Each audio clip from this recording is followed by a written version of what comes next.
नमस्कार, आप देख रहे हैं पॉपुलर न्यूज फ्रंट। और यह जो तस्वीरों में दिख रहा है भारतीय मूल निवासी सांस्कृतिक मंच एक दिवसीय वैशाली जिला सम्मेलन का आयोजन बीएस उत्सव हॉल सुबही हाट हाजीपुर वैशाली में किया गया था। यह कार्यक्रम में बहुत सारे लोग देखे और काफ़ी उत्साहित नज़र आए।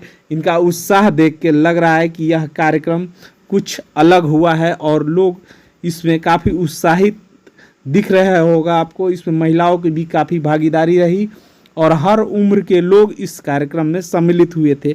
आइए जानते हैं इस कार्यक्रम करने के पीछे क्या बड़ा उद्देश्य है और इस कार्यक्रम को क्यों आयोजित किया गया। पूरी जानकारी लेते हैं अभी यहाँ मौजूद लोगों से।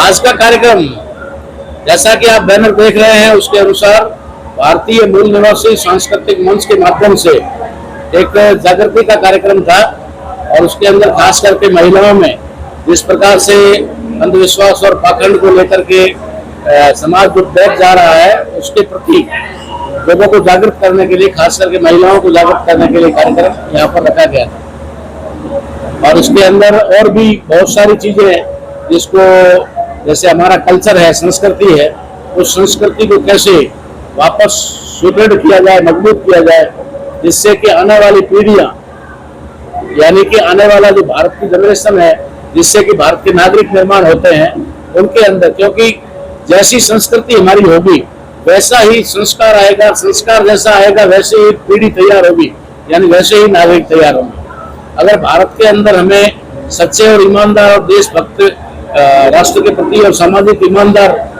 सिटीजन यानी कि नागरिक पैदा करने हैं तो हमें हमारे संस्कृति को सुधारना होगा। इसको लेकर के आज का कार्यक्रम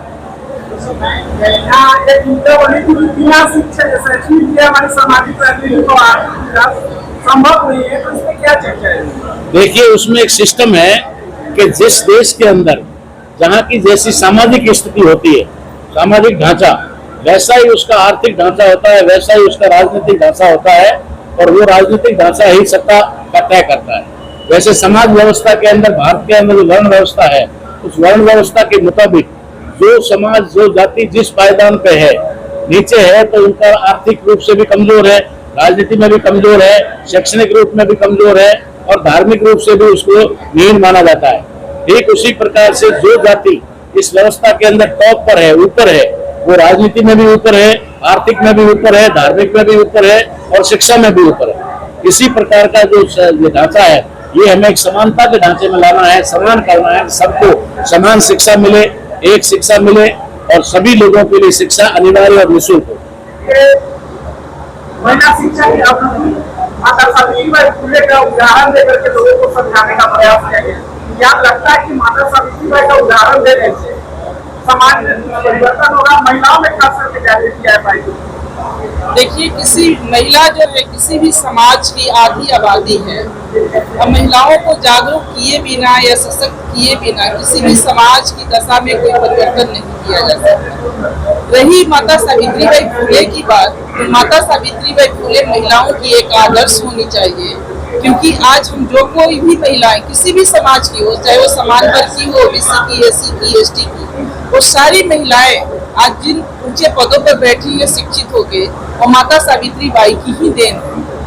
और आश्चर्य की बात तो यह है कि जो हमारी शिक्षा की देवी हैं या जिनके बदौलत हम डॉक्टर, इंजीनियर, प्रोफेसर बने हैं, आज हम वही लोग माता सावित्रीबाई को नहीं जानते हैं, तो ये तो बहुत ही आश्चर्य की बात है।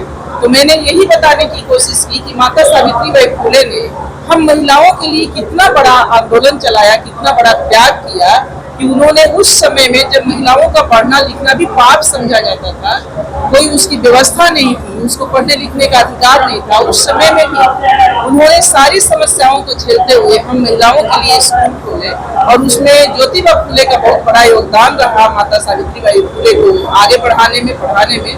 तो मुझे विश्वास है कि चूंकि महिलाएं वो शक्ति होती है कि महिलाओं को अगर एक बार समझा दिया जाए और महिलाएं समझ जाएं तो कोई परिवर्तन असंभव नहीं होता। इस कार्यक्रम के माध्यम से महिलाओं को ऐसा क्या संदेश दिया गया जिससे कि महिलाओं को जो अंधविश्वास है उससे निकल पाए?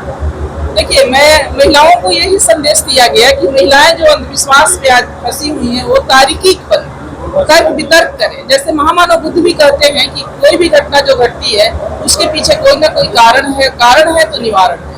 आज हम देखते हैं कि बहुजन समाज जो है वो अपना एक बड़ा हिस्सा अंधविश्वास में, कमाई का बड़ा हिस्सा अंधविश्वास में खर्च कर रहा है, अपने बच्चों के परवरिश पर ध्यान नहीं दे रहा है, उनके हाई एजुकेशन जो हाईली क्वालिफाइड एजुकेशन होता है उसे नहीं दे पा रहा है, और ये काम खासकर महिलाएं करती हैं। तो जब महिलाएं शिक्षित होंगी और महिलाएं जागरूक होंगी जिस परिवार की, वो महिलाएं अपने बच्चों को अच्छा संस्कार दे पाएंगी, अच्छा शिक्षा दे पाएंगी, उन्हें जीवन में आगे बढ़ने की प्रेरणा दे पाएंगी। इसलिए यह शिक्षा महिलाओं को जागरूक करने का काम किया गया, क्योंकि जो बच्चा पालन पोषण जो बच्चों का होता है वो ज्यादातर अपनी माँ के संपर्क में रहता है, और माँ से जो संस्कार मिलता है बच्चा अपने जीवन में वैसा मेरा सवाल है, जैसे खुले सिनेमा जो आई थी, जैसे कौन लोग मतलब इसका विरोध कर रहे हैं? देखिए, विरोध खुले सिनेमा का वही लोग कर रहे हैं जिस व्यवस्था के खिलाफ फुले ज्योतिबा फुले ने और माता सावित्रीबाई फुले ने बहुजनों के लिए जो शिक्षा का अलग जगाया, तो आज भी वही कर रहे हैं। और ये समझने वाली बात है। मैं कहती हूँ कि माता सावित्रीबाई फुले और ज्योतिबा फुले के जीवन पर जो फिल्म बनी है उसे तो सरकार को चाहिए था टैक्स फ्री करना, ताकि सारे लोग को दिखाया जा सके। जिनकी पहुंच में नहीं है उन्हें भी गांव-गांव में इसे दिखाना चाहिए था, ताकि लोगों के बीच में जाए कि सावित्रीबाई फुले और ज्योतिबा फुले ने समाज के लिए क्या किया है। लेकिन आश्चर्य की बात है, दुख की बात है कि सरकार उस पर रोक लगा रही है। कई जगह उसके सीन को काटा गया। उसका पहला जो गाना है विद्या बिना मती गई, मती बिना गति गई, उसको काटा गया। ये तो बड़े खेत की बात है। एक शराबी पिता भी नहीं चाहता कि मेरे अलावा मेरे बच्चे शराबी बने, मगर एक माँ जो है खुद को पाखंड में डूबी हुई है और अपने बच्चे को भी पाखंड में डुबाती है। मैंने अपने वक्तव्य के दौरान ये बात कही, शायद आप लोगों ने सुना होगा, और आज इसीलिए महिलाओं का सब्जेक्ट में देखेंगे, महिलाओं का जिक्र है। क्योंकि एक जो पिता होता है, अगर कोई गलत आदत उसमें है तो पिता कभी नहीं चाहता कि मेरी संतान मेरी गलत आदत को अपने में ले आए, उतारे। लेकिन जब एक अंधविश्वासी माँ होती है, एक धार्मिक माँ होती है, एक पाखंडी माँ होती है, तो हमेशा वो चाहती है कि मेरे बच्चे भी मुझे फॉलो करें, मेरे बच्चे भी मेरे अनुसार रहे। इसलिए मैंने कहा कि जितना एक शराबी पिता नहीं नुकसानदायक है परिवार और समाज के लिए, उससे भी ज्यादा नुकसानदायक और घातक एक पाखंडी अंधविश्वासी माँ है। और महिलाओं को सबसे ज्यादा जरूरत है कि वो इस पाखंड और अंधविश्वास से बाहर निकले और फुले अम्बेडकरी विचारधारा को आत्मसात करें, उसे समझें कि उनके लिए क्या अच्छा है और क्या बुरा। मैं डॉक्टर मम्मी प्रिया और एक सामाजिक कार्यकर्ता हूँ। मैं बिहार की बेटी और बिहार की ही बहू हूँ और आप लोग के बीच। सर, जैसा कि यहाँ पे एक बैनर लगा हुआ है भारतीय मूल निवासी सांस्कृतिक मंच, और इसमें संस्थापक अध्यक्ष में आपका नाम दिया गया है, शिवाजी राय।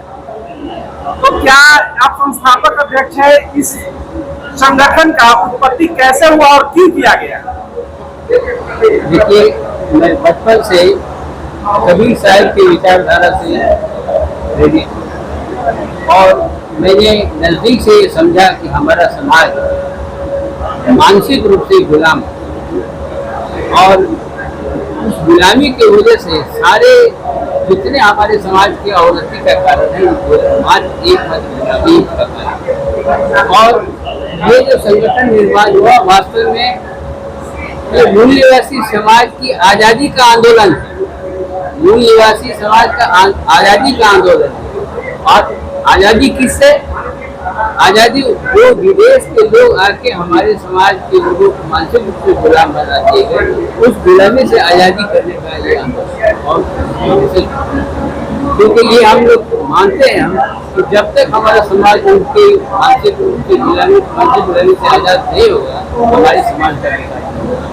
आपको लगता है कि संगठन के आने के बाद लोगों में कुछ परिवर्तन आया है, मानसिक परिवर्तन?